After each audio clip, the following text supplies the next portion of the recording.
Bonjour à tous, j'espère que vous allez bien. Dans cette vidéo, je vais vous proposer un corrigé pour l'énoncé de l'exercice que je vous ai proposé dans la dernière vidéo, donc sur l'extraction liquide-liquide.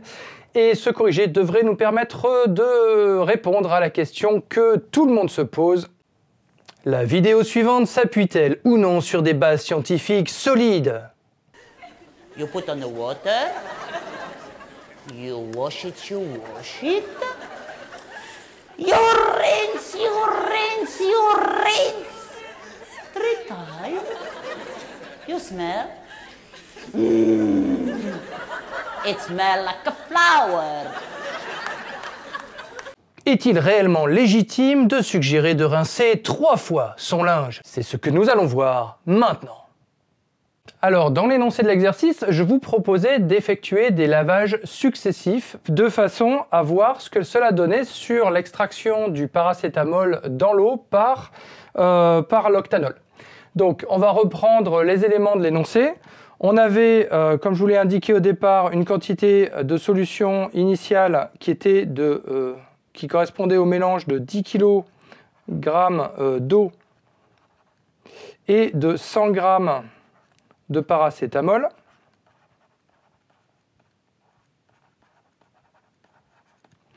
Voilà. Et puis on va extraire donc le paracétamol de cette phase aqueuse grâce à une phase organique constituée d'octane 1-ol.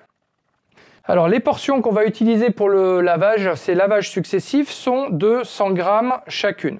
Voilà, et donc la question était de savoir au bout de combien de lavages successifs on pouvait espérer extraire 99% du paracétamol qui était contenu initialement dans la phase aqueuse. Alors pour ça, on a besoin d'un certain nombre d'informations, notamment la constante de partage qui vous était donnée, donc c'était la constante de partage qu'on note K, donc de l'octanol par rapport à l'eau pour le paracétamol qui est de 10,0,5, ce qui correspond environ à 3,16. Voilà. Et on avait besoin également d'autres informations qui étaient la densité de l'octanol, donc déoct ici, qui est de 0,822 et la densité de l'eau qui est de 1 ici. Ok, donc avec tout ça, on a toutes les informations dont on a besoin pour répondre à la question initiale. On va juste utiliser quelques notations. Alors je vais légèrement modifier les notations par rapport à ce que je vous ai donné dans la version de cours et dans l'énoncé. À savoir qu'on va noter ici la masse d'eau totale ME, E comme eau, la masse de paracétamol totale MP. Alors cette masse MP, on va lui ajouter un petit 0 entre parenthèses pour indiquer que c'est la masse de paracétamol présent dans l'eau au début de la manip. Ensuite, l'octanol, la masse de la fraction d'octanol, on va noter ça MO comme octanol ici. Ok, donc à l'occasion d'un lavage, on a initialement la fraction, donc la phase aqueuse qui est ici, la phase organique qui est ici. Les deux phases vont être mises en contact l'une avec l'autre jusqu'à ce que s'établisse l'équilibre E de partage. Et on va ressortir donc de la même façon une phase aqueuse qui contient, oui j'ai oublié là, hop, qui contient du paracétamol. Et on aura une partie du paracétamol qui va être passée dans la phase octanol.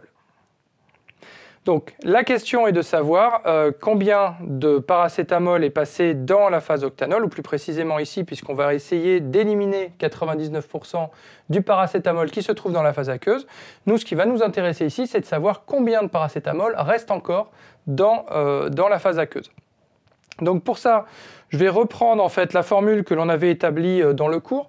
Donc si vous ne vous souvenez plus de comment on a obtenu cette formule, bien, je vous renvoie au cours pour lequel vous trouvez le lien ici en haut. Alors cette formule disait que la masse de paracétamol présent dans la phase octanol, que je vais noter MP' de 1 ici, donc MP' pour la phase octanol et 1 parce qu'on a fait un premier lavage, que cette masse-là était égale à la masse initialement présente dans la phase aqueuse, autrement dit MP0, c'est ce qu'on a noté ici en haut, MP0, multiplié par une fraction qui était 1 sur 1 plus 1 sur K, multiplié par la masse d'eau, la masse d'octanol multipliée par la densité de l'octanol sur la densité de l'eau.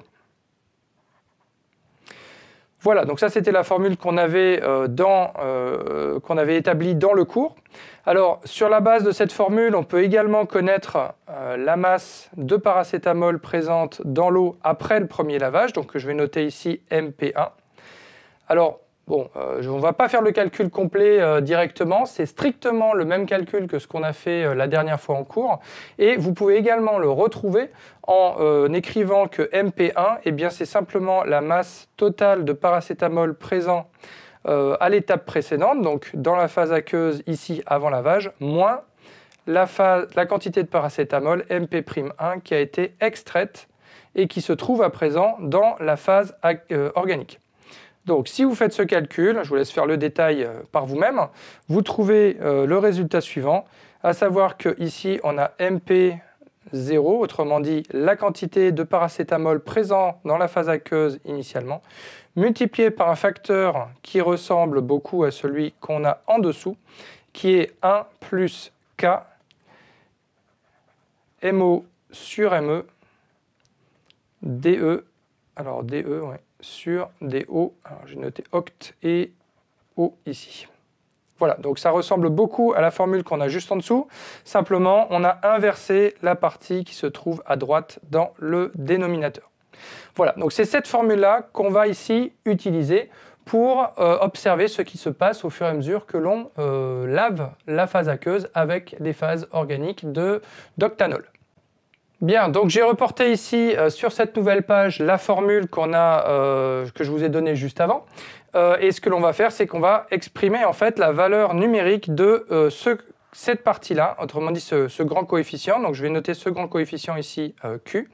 Et donc si on reprend les valeurs numériques qui sont données dans l'énoncé, donc je vous laisse faire le calcul par vous-même, on trouve que la valeur de grand Q est de 0,963. Autrement dit, après un lavage, dans la phase aqueuse, reste 96,3% du paracétamol qui était initialement présent dans la phase aqueuse. Voilà, donc un lavage permet d'extraire le complément, autrement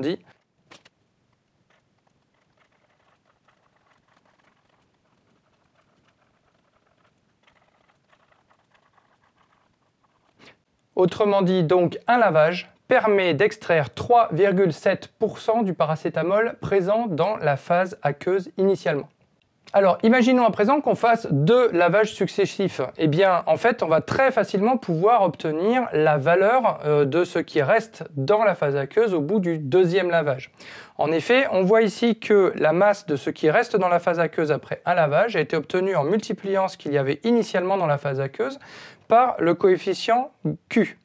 Et ce coefficient Q ne dépend en aucun cas du lavage qu'on considère, puisqu'en fait ça dépend de la masse totale d'eau, de la masse de la fraction d'octanol qu'on a utilisée, de la constante de partage et des densités des deux liquides. Autrement dit, on n'a pas de dépendance à l'étape de lavage à laquelle on se trouve. Ce qui veut dire qu'on peut très bien transposer la même formule dans le cas du lavage suivant, ce qui veut dire que on aura la masse de paracétamol présent dans l'eau après 2 lavages, qui sera égale à la masse de paracétamol présent dans l'eau après 1 lavage, multiplié par la constante Q, qui est lui-même égal à la masse de paracétamol présent avant chacun des lavages, multiplié par Q. Okay, donc ça, on a vu que c'était le MP0 fois Q, c'est MP de 1, c'est ce qu'on a vu juste au-dessus. Donc multiplié par Q, ce qui fait qu'on obtient in fine MP de 0 multiplié par Q au carré. Alors vous voyez tout de suite ce qui est en train de se passer, c'est que pour avoir la masse de paracétamol qui reste dans la phase aqueuse après n lavages, eh bien il va suffire de multiplier la masse de paracétamol initiale, donc la MP0, par la constante grand Q à la puissance n, ici. Voilà, donc on a une formule de récurrence et c'est cette formule qui va nous permettre d'obtenir le nombre de lavages nécessaires à l'obtention d'une quantité de paracétamol restant dans la phase aqueuse qui est inférieure à 1% de ce qu'on avait au départ. Voilà, donc j'ai répercuté sur cette page la formule à laquelle on avait abouti juste avant. Et puis, je vous propose d'aller regarder ce qui se passe au fur et à mesure que l'on effectue les lavages successifs. Alors ici, on va se faire un petit tableau, ici, avec n dans la première colonne, et la valeur MP de n dans la deuxième colonne. Donc ici, initialement, avant les lavages, on avait 100 grammes, hein, c'est ce qu'on avait dans l'énoncé. Après un lavage, il va nous rester 96,3 grammes. Après deux lavages, eh bien, on va avoir 0,963 au carré fois la quantité initiale.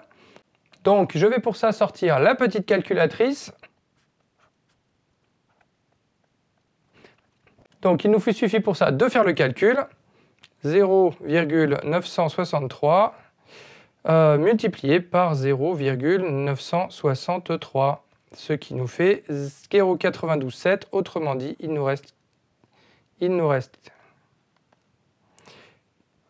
92,7 grammes de paracétamol après 2 lavages. Qu'est-ce qui se passe après 3 lavages? Voilà, 0,893. Donc 89. Donc 89,3 grammes. Alors, on remarque tout de suite quelque chose, c'est que ça ne va pas très vite. Puisque après 3 lavages, il nous reste encore 89,3% du paracétamol à extraire. Donc on en a pour un petit moment. Ce qui veut dire que si on s'amuse comme ça à calculer étape après étape les différents taux d'extraction, eh bien on va en avoir pour un petit moment et on risque de vite se lasser. Donc je vous propose d'adopter une autre stratégie et de voir si on ne peut pas solutionner ça différemment. Alors, nous avons vu que la masse de paracétamol qui reste en solution après n lavages était égale à la masse de paracétamol initialement présente en solution aqueuse multipliée par le coefficient Q à la puissance n. Eh bien, nous, ce que l'on veut, c'est que la masse de paracétamol qui reste en solution aqueuse au bout d'un certain nombre de lavages soit égale à 1 gramme. Autrement dit, ce que l'on souhaite, c'est que la valeur de Q puissance n soit égale à 0,01, puisque la masse initiale ici est de 100 grammes. Or, ça, eh bien, en fait, on sait le résoudre analytiquement.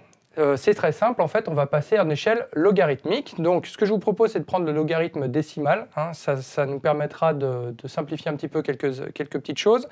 Donc, on va écrire que le logarithme décimal de Q puissance n doit ici être égal au logarithme décimal de 0,01. Or, le logarithme décimal de 0,01, eh bien, c'est égal à logarithme décimal de 10 puissance 2, moins 2, pardon. Ce qui veut dire que ici, puisqu'on a quelque chose à la puissance n dans un logarithme, on va pouvoir sortir cette constante, autrement dit, on se retrouve avec n logarithme décimal de Q, qui est égal à moins 2 logarithme décimal de 10. Et par définition, le logarithme décimal de 10 vaut 1, donc en fait, ça nous fait juste moins 2. Bien, donc ça veut dire qu'il nous reste n, logarithme décimal de Q égale moins 2, autrement dit, grand N égale à moins 2 sur logarithme décimal de Q. Donc nous avons ici une expression analytique qui va nous permettre d'accéder au nombre de lavages nécessaires à l'obtention des objectifs qu'on s'est fixés. Donc nous ici, on voulait atteindre un taux d'extraction de 99%. Ça impose que le nombre de lavages soit égal à moins 2 sur le logarithme décimal de la constante Q qu'on a calculé juste avant.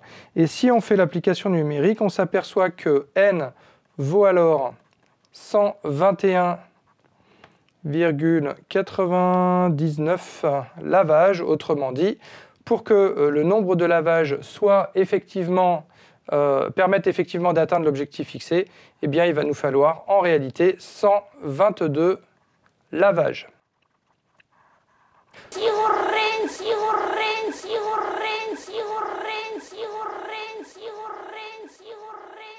Donc, il nous faut 122 lavages avec des fractions de 100 g d'octanol pour parvenir à extraire les 99% de paracétamol contenus initialement dans la phase aqueuse.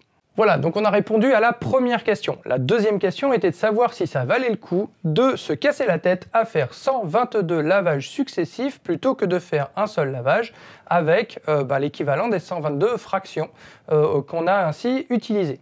Bien, pour faire ça, en fait, c'est relativement simple. Il va suffire de reprendre la formule qu'on avait tout à l'heure, à savoir que si on réalise un seul lavage, ce qu'on a vu tout à l'heure, on va avoir une masse de paracétamol qui reste en phase aqueuse après un lavage, qui est égale à 1 sur 1 plus K.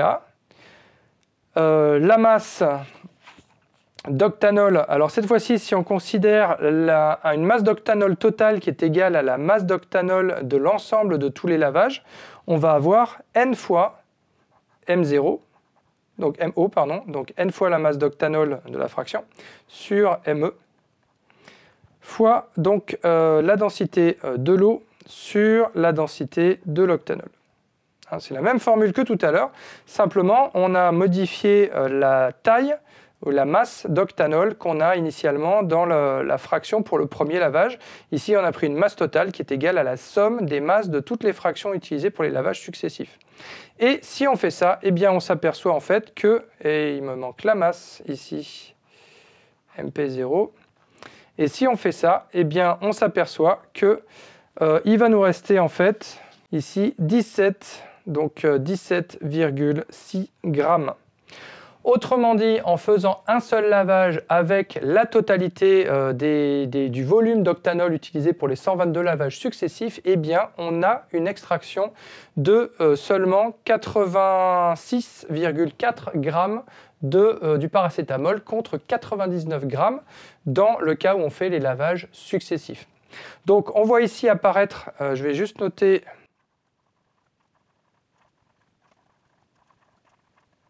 Donc ça, c'est ce qu'on obtient pour un seul lavage avec l'ensemble des fractions.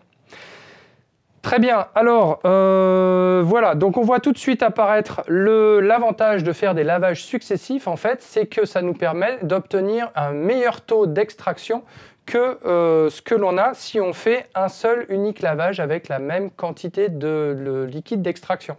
Donc quand vous faites un lavage en chimie, vous avez tout intérêt à faire plusieurs lavages successifs pour obtenir le composé qui vous intéresse. Donc, on en verra des exemples très bientôt en cours. On verra des exemples d'application directe de ce résultat. En attendant, eh bien, nous avons répondu à la question que tout le monde se pose, puisque effectivement, oui, vous avez tout intérêt à rincer 3 fois pour extraire un maximum de lessive des habits que vous avez lavés avant de les utiliser. Voilà, bon, eh bien écoutez, j'espère que cette vidéo vous a plu. Si c'est le cas, comme d'habitude, un petit like, ça fait toujours plaisir.